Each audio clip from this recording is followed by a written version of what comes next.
Hi guys, it's Looch with my friend Bill DeVille. Hello.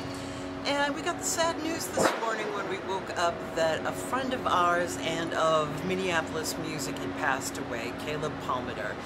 Caleb was a guy, wouldn't you say, that he was truly unique, truly singular, beyond talented, and just filled with color and character. Yeah, and it was amazing the amount of bands. We were trying to figure them all out. Founding member of the Jayhawks. Yes. He was in the Mofos. He had a band called A Single Love for a really long time.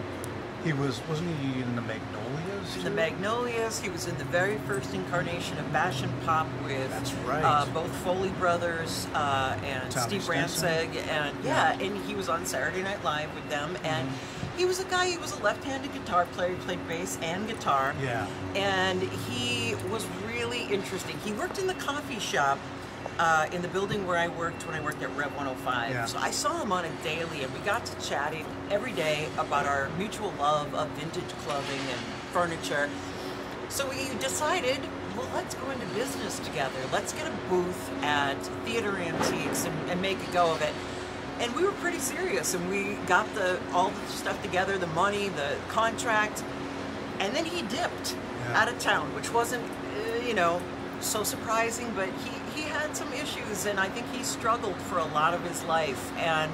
But I can't say one person that would say a really bad thing about Caleb. Yeah, I remember you mentioned coffee, see him at a coffee shop. I used to see him in Uptown all the time. Yeah. In the morning we'd go to the he'd be at the Starbucks, I'd be in getting my morning coffee, and there was Caleb. We'd sit down at a table. And I worked nights then, so I had all the time in the world, so we'd sit and we'd just chat about music and stuff. And I always enjoyed conversing with him. And the dude had a great sense of style, too. Very stylish. Vintage style, yeah. From his signature sort of horn-rimmed glasses, he had good hats. He was a good 50 suits. Yes, yeah. and of course his guitars were beautiful vintage guitars as well.